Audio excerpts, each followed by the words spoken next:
Assalamualaikum warahmatullahi wabarakatuh. Perkenalkan saya dari kelompok 8 akan mempresentasikan tugas UAS Sistem Audit Informasi yang berjudul Audit Aplikasi Penyuratan Menggunakan Framework COVID-5. Untuk anggotanya saya sendiri ada Ulfa Novianti dengan NIM 1123042, kemudian ada Kamariana Ulfa dengan NIM 1123038. Selanjutnya ada untuk Minarti Sukmanjati dengan NIM 1123034. Selanjutnya ada untuk Kariko Putra Perdana untuk di NIM 112300440. Next.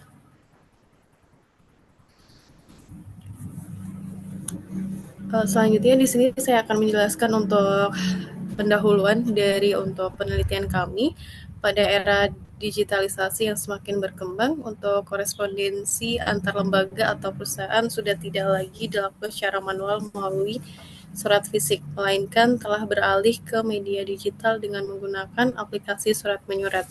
Aplikasi ini bertujuan untuk mempermudah komunikasi, mempercepat proses pengiriman, serta meningkatkan keamanan dan akurasi data.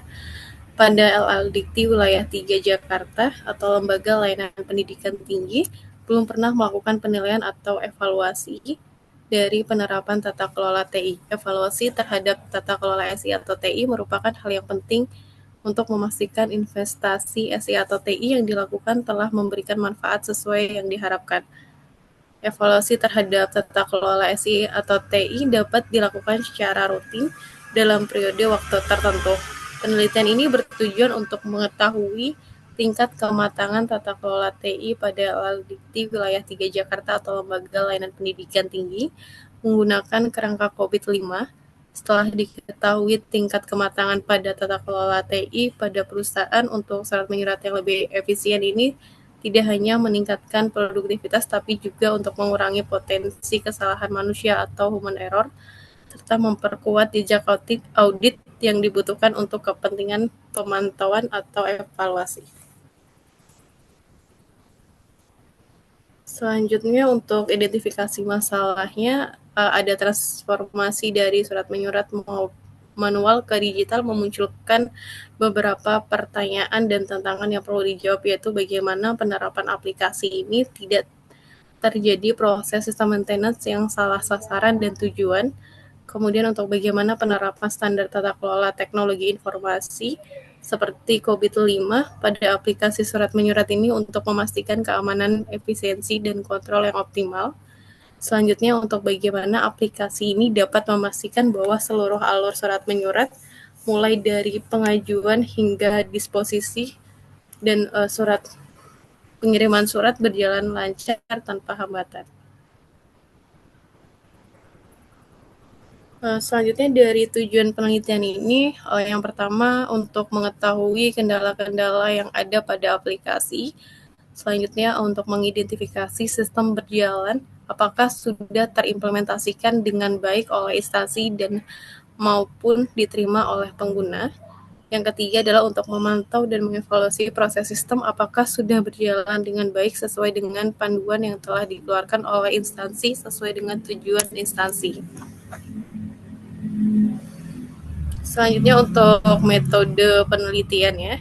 Untuk metode penelitian kami menggunakan untuk pengembangan studi ini adalah kombinasi antara metode kualitatif dan kuantitatif, di mana untuk metode kualitatif digunakan untuk mengumpulkan data melalui observasi dan wawancara mengenai pengalaman subjek peneliti.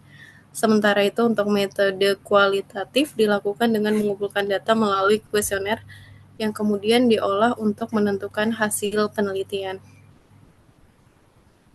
Untuk dari bagian metode penelitian yaitu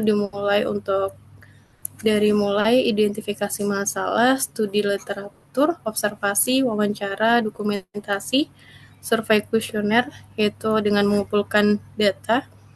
Kemudian untuk proses audit, analisa hasil dengan menggunakan COVID-5 dan juga untuk laporan kemudian selesai.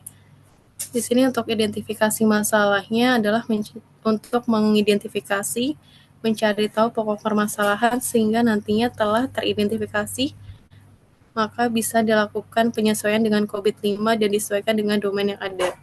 Untuk studi literaturnya dengan mengumpulkan data dari berbagai sumber seperti buku, jurnal, artikel ilmiah melalui internet sebagai referensi. Kemudian untuk pengumpulan data dilakukan dengan metode observasi, di mana untuk dengan melakukan pengamatan langsung mengenai proses surat menyurat pada LLDikti Wilayah 3 Jakarta atau Lembaga Layanan Pendidikan Tinggi. Kemudian untuk wawancara, peneliti melakukan wawancara langsung kepada beberapa karyawan yang memahami masalah yang dihadapi dengan tujuan menggali informasi yang jelas. Kemudian untuk dokumentasinya adalah dengan mengumpulkan data hasil wawancara untuk dibuatkan pertanyaan yang akan disebarkan melalui Google Form kepada karyawan. Kemudian untuk survei kuesioner, peneliti menggunakan Google Form yang disebar secara online pada karyawan LLDikti Wilayah 3 Jakarta. Untuk proses audit dan analisa data, ini melakukan perhitungan tingkat kematangan dengan rumus indeks kuesioner adalah jumlah dari jawaban kuesioner dibagi dengan jumlah domain proses. Nanti akan untuk menghasilkan nilai ketercapaian dengan notasi N atau net achieve adalah 0,15% untuk ketercapaian. Selanjutnya untuk notasi P atau partially achieve itu lebih dari 15 sampai dengan 50% untuk ketercapaian, dan untuk L adalah largely achieve lebih dari 50 sampai dengan 85% untuk ketercapaian. Selanjutnya untuk F, notasi F adalah fully achieve dengan angka ketercapaiannya lebih dari 85% sampai dengan untuk 100%. Untuk langkah selanjutnya menentukan nilai maturity index-nya dengan rumus sama dengan persen ketercapaian dibagi dengan work project dikali dengan indeks kuesioner. Dan untuk yang terakhir adalah menentukan nilai kematangan domain dengan rumus maturity levelnya sama dengan jumlah maturity index domain dibagi dengan jumlah domain proses, yang nantinya akan menghasilkan skala pembulatan indeks. Dan untuk yang terakhir adalah proses pelaporan, di mana untuk hasil pelaporan audit ini mencakup kesimpulan dari semua temuan audit, dampaknya terhadap LLDikti Wilayah 3 Jakarta, serta rekomendasi untuk tata kelola IT. Untuk presentasi selanjutnya akan dijelaskan oleh Kariko, silakan.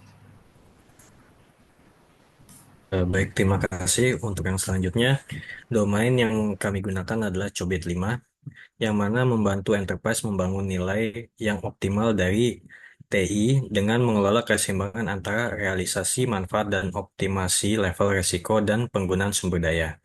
Cobit 5 memungkinkan TI yang terkait untuk dikelola secara holistik bagi keseluruhan enterprise, mencangkup area bisnis dan fungsional secara keseluruhan dengan mempertimbangkan manfaat TI bagi stakeholder internal dan eksternal. Dalam audit aplikasi surat menyurat ini, beberapa domain dari Cobit 5 yang relevan adalah sebagai berikut. Yang pertama ada Elevate, Direct, and Monitor atau disingkat EDM, berfokus pada evaluasi, pengarahan, dan pemantauan tata kelola TI agar selaras dengan tujuan organisasi. Lalu ada Align, Plan, and Organize atau disingkat APO. Domain ini berfokus pada perencanaan dan pengorganisasian tata kelola TI agar mendukung kebutuhan bisnis. Lalu ada Build, Acquire, and Implement atau BAI, berfokus pada pengadaan dan implementasi solusi TI baru yang mendukung kebutuhan bisnis. Lalu ada Deliver, Service, and Support atau DSS, berfungsi pada penyampaian layanan dan dukungan TI untuk mendukung operasional organisasi.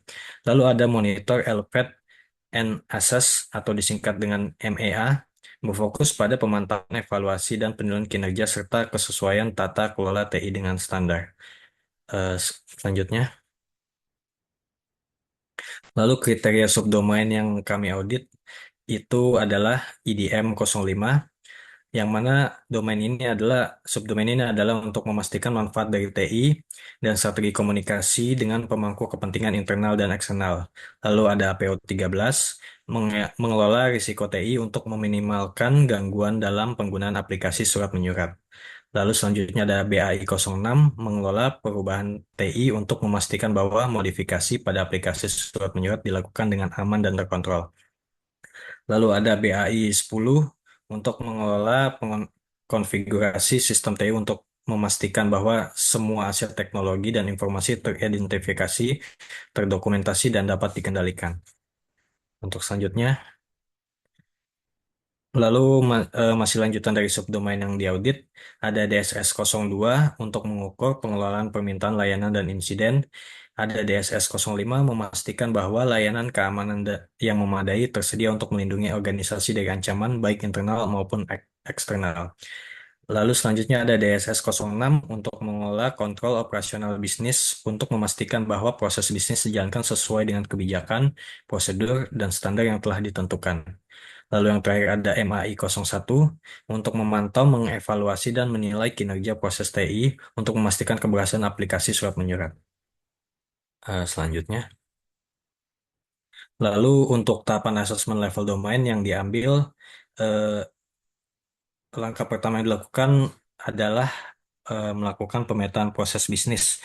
Yang pertama ini di sini kami menggunakan tahapan enterprise goal untuk BSG.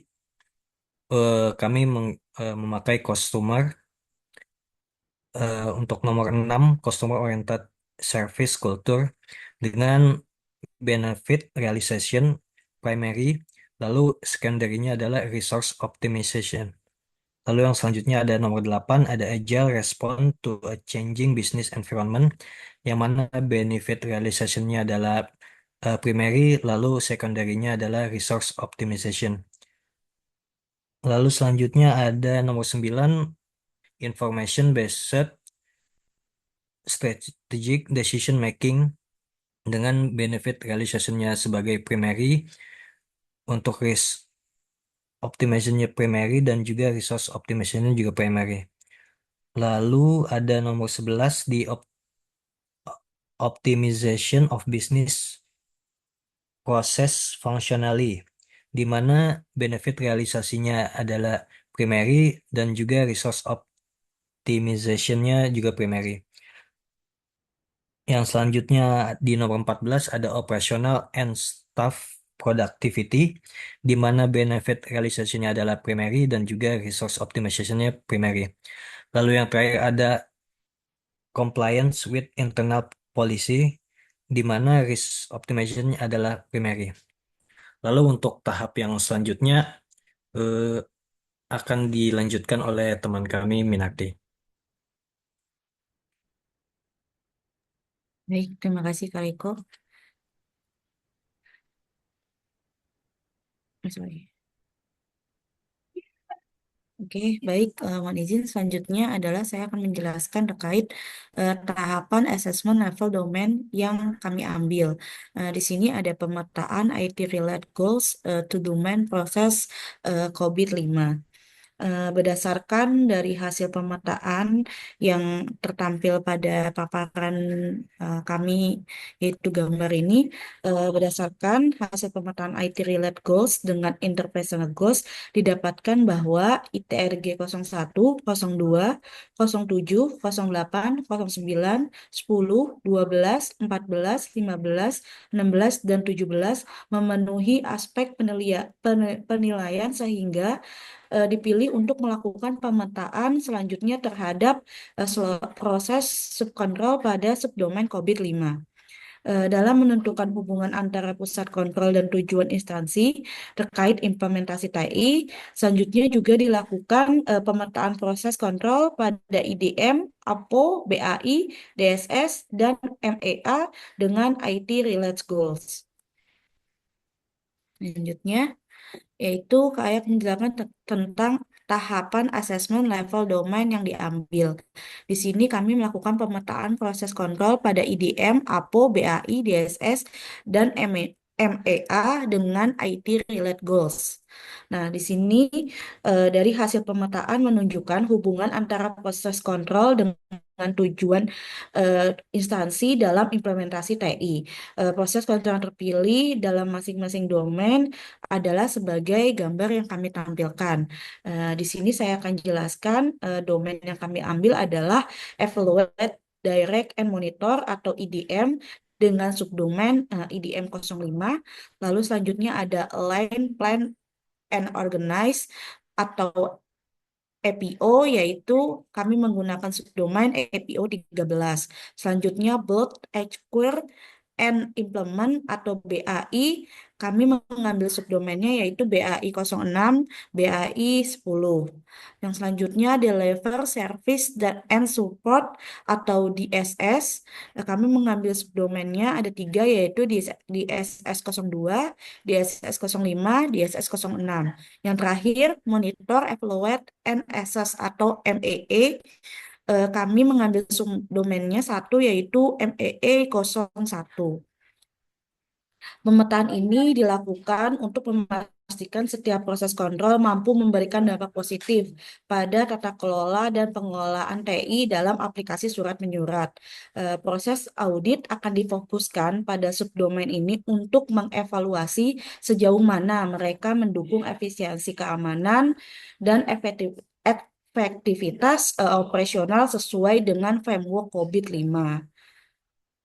Dan analisis proses yang dilakukan pada tahapan ini adalah menentukan teknologi informasi yang sesuai dengan standar COVID-5 yang telah diteliti, dan penelitian ini proses analisa dilakukan dengan menelaah hasil audit menggunakan COVID-5. Selanjutnya, untuk menentukan tingkat kemakangan, kami akan menyampaikan mungkin data Excel yang sudah kami buat dan akan dijelaskan oleh rekan kami yaitu Kak Mariana Ulfa. Dengan ini saya tampilkan dahulu Excelnya.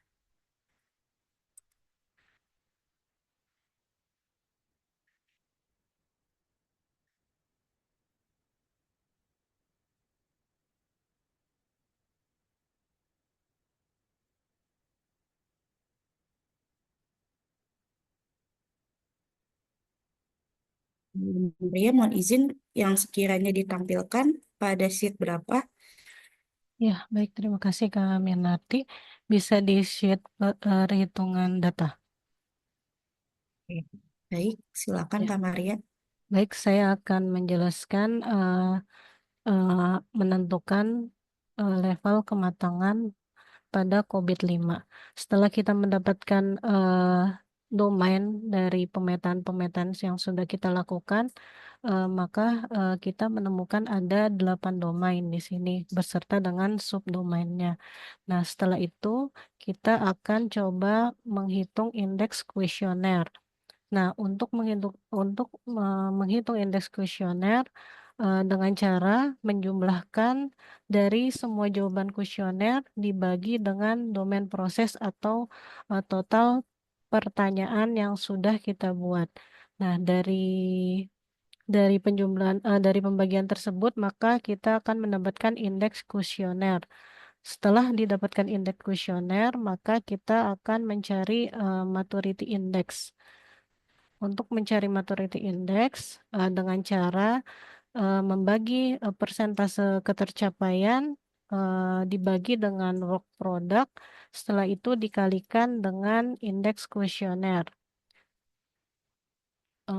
Setelah sudah kita dapat maturity index-nya, kita akan mencari maturity level.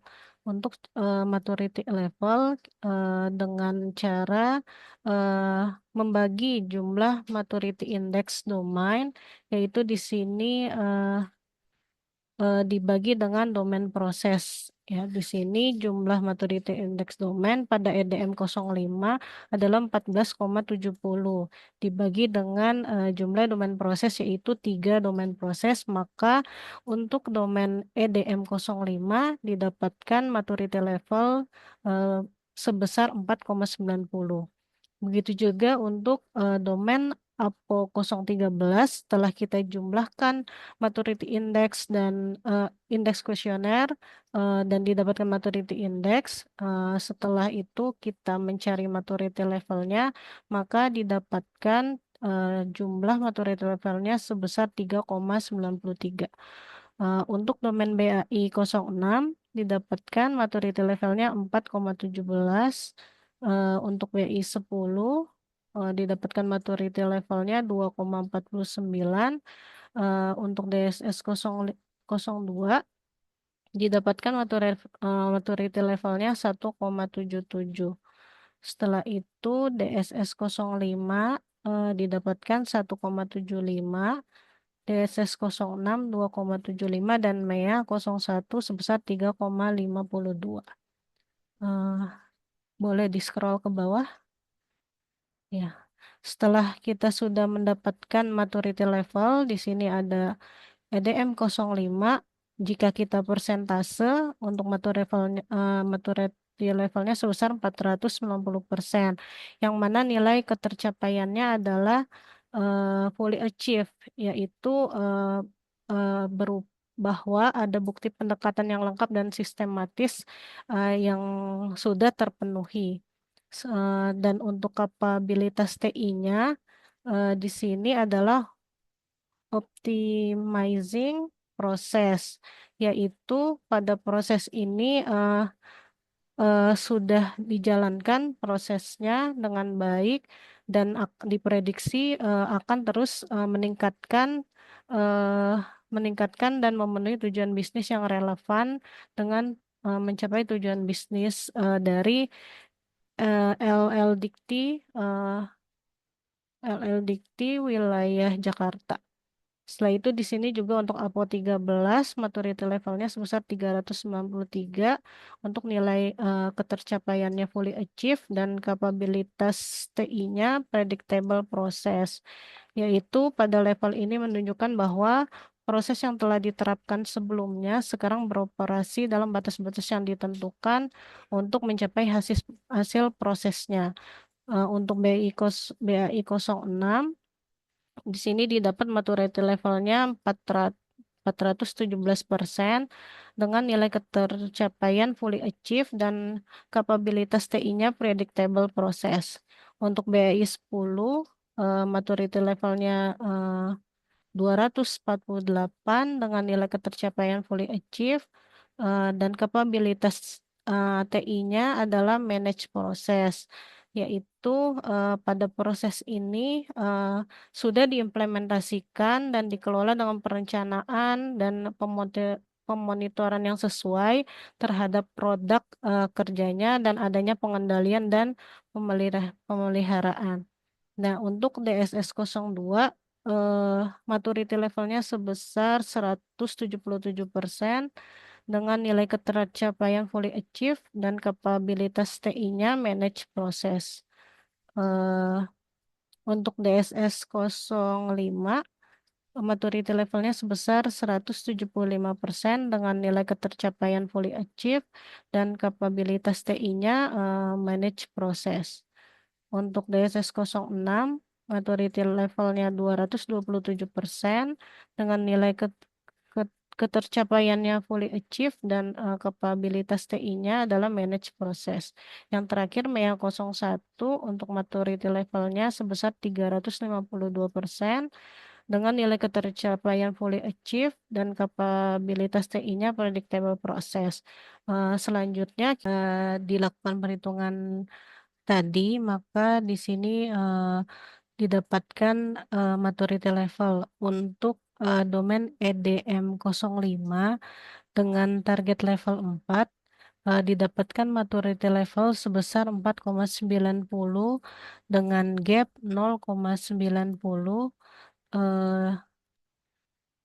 yang mana dari perhitungan tersebut menunjukkan bahwa tata kelola IT di LL Dikti 3 wilayah Jakarta terkait transparansi pemangku kepentingan sudah berjalan sangat baik dan tidak memerlukan perbaikan, namun bisa untuk dijadikan acuan pada proses lainnya.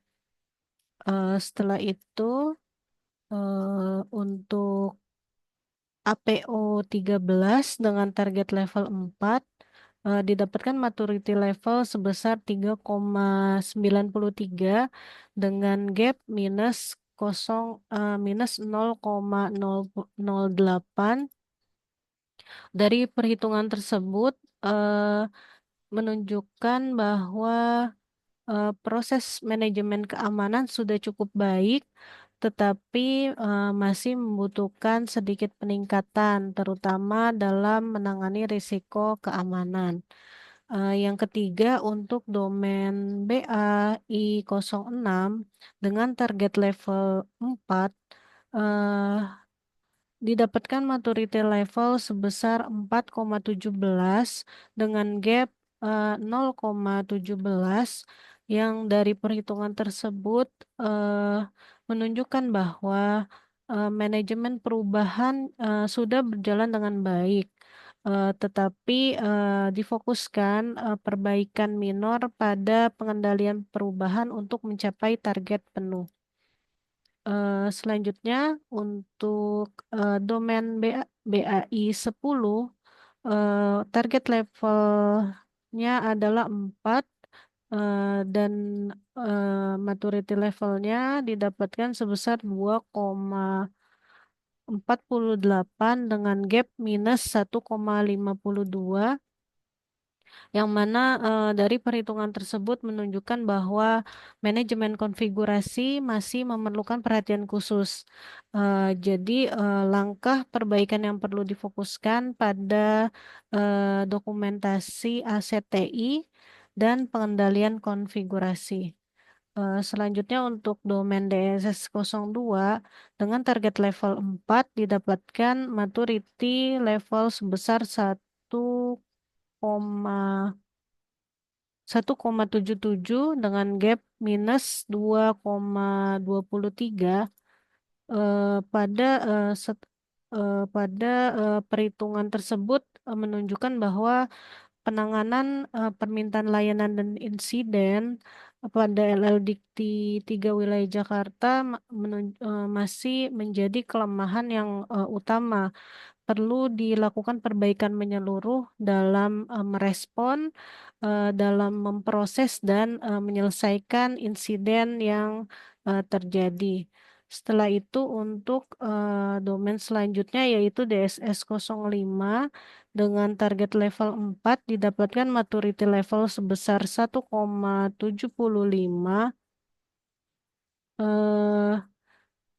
dan dengan gap minus 2,25.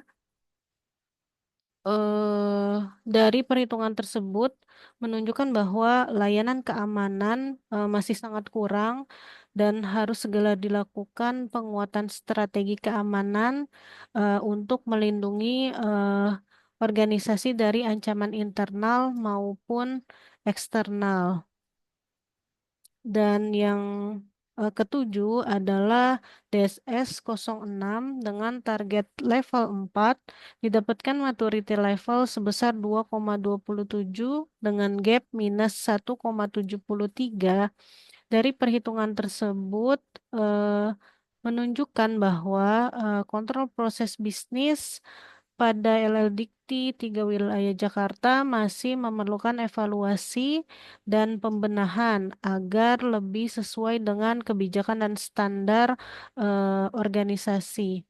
Dan yang terakhir adalah domain MEA01 dengan target level 4 didapatkan maturity level sebesar 3,52 dengan gap minus 0,48 atau 0,48. Dari perhitungan tersebut menunjukkan bahwa pemantauan dan evaluasi kinerja sudah mendekati target, akan tetapi masih memerlukan penguatan pada mekanisme penilaian kinerja agar mencapai level yang optimal. Untuk maturity level dan gap tersebut bisa juga dilihat di dalam grafik radar analisis gap dengan maturity level. Demikian untuk hasil perhitungan COVID-5 untuk paparan selanjutnya akan dibacakan oleh teman kami, yaitu Minarti. Silakan kepada Minarti. Baik, terima kasih Kak. Mohon izin saya tampilkan dahulu.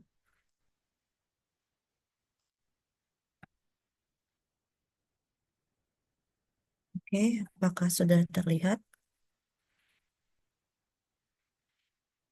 Baik, saya mulai.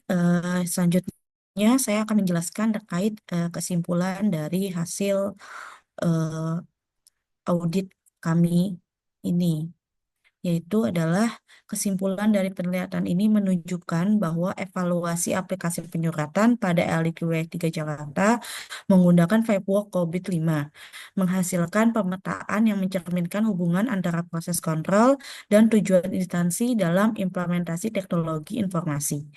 Domain EDM05 telah mencapai tingkat kematangan yang sangat baik, yaitu 4,90. Sementara domain APO13, BAI06, dan MEA01 juga telah mencapai tingkat kematangan yang baik. Namun beberapa domain seperti BAI10, DSS02, DSS05, dan DSS06 masih berada di bawah target yang diharapkan dan memerlukan perbaikan yang lebih mendalam.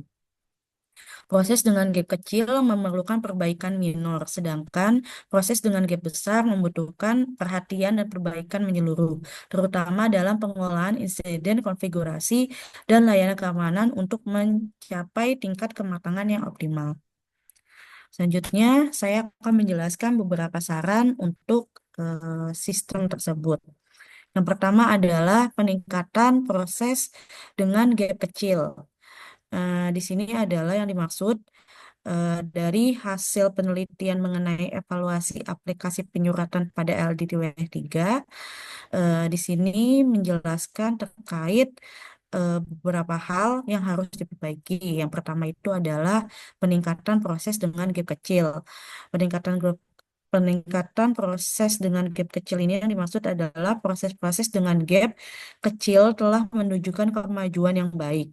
Namun masih ada ruang untuk perbaikan lebih lanjut untuk memastikan proses ini tetap optimal dan terus mendukung tujuan organisasi seperti beberapa langkah yang akan diambil, yaitu melakukan evaluasi secara berkala terkait transparansi laporan kepada stakeholder untuk memastikan bahwa komunikasi tetap efektif dan relevan.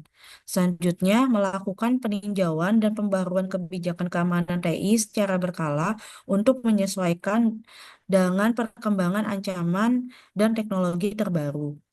Selanjutnya, memperkuat prosedur dokumentasi perubahan untuk memastikan bahwa setiap perubahan yang dilakukan dapat dipertanggungjawabkan dengan baik. Selanjutnya, memperkenalkan alat evaluasi kinerja yang lebih canggih untuk melakukan analisis yang lebih mendalam. Nah, yang kedua adalah perbaikan menyeluruh pada proses dengan gap besar. Domain-domain dengan gap besar menunjukkan bahwa proses tersebut membutuhkan perhatian dan perbaikan lebih mendalam. Oleh karena itu, langkah-langkah yang harus dilakukan adalah: pertama, peningkatan proses respon insiden. Yang kedua, automatisasi proses. Selanjutnya, peningkatan keamanan jaringan dan endpoint. Selanjutnya, pelatihan keamanan TI, penguatan pengendalian proses bisnis, integrasi proses dengan tujuan bisnis, peningkatan dokumentasi konfigurasi, dan yang terakhir proses verifikasi konfigurasi yang lebih ketat. Ketiga, peningkatan strategis dan penguatan kebijakan TI. Nah, di sini ada tiga hal, yaitu pendekatan proaktif dalam keamanan TI. Yang dimaksud adalah mengingat pentingnya keamanan dalam pengolahan TI, maka disarankan untuk mengembangkan pendekatan yang lebih proaktif terhadap ancaman cyber, termasuk menerapkan solusi pemantauan yang lebih canggih dan keamanan yang lebih terlatih. Selanjutnya, peningkatan kapabilitas SDM. Di sini harus dilakukan pelatihan dan pengembangan berkelanjutan untuk staf TI agar mereka dapat mengikuti perkembangan terbaru dalam teknologi dan manajemen TI serta memahami peran mereka dalam menjaga keamanan dan integritas sistem. Selanjutnya, penerapan teknologi yang mendukung kinerja proses. Teknologi yang tepat dapat mempercepat proses dan meminimalkan human error. Menggunakan sistem manajemen TI berbasis cloud, alat kolaborasi, dan sistem otomatisasi untuk meningkatkan efisiensi dan efektivitas. Nah, yang terakhir adalah evaluasi dan pemantauan berkelanjutan. Nah, yang dimaksud adalah harus melakukan audit dan evaluasi rutin. Ini dilakukan harus secara rutin terhadap semua domain untuk memastikan bahwa setiap proses tetap berjalan dengan baik dan sesuai dengan standar yang ditetapkan. Evaluasi ini akan membantu dalam mendeteksi proteksi masalah sejak dini dan mencegah terjadinya masalah yang lebih besar di kemudian hari. Nah, yang terakhir adalah penerapan pengukuran kinerja. Yang dimaksud adalah harus dibuat matrik kinerja yang jelas dan terukur untuk setiap proses yang ada, serta terus pantau untuk memastikan proses tersebut mencapai target yang telah ditetapkan. Oke, demikian presentasi dari kelompok kami untuk tugas audit sistem informasi. Saya Minatri Sumajati dan tim dari kelompok 8 mengucapkan terima kasih dan wassalamualaikum warahmatullahi wabarakatuh.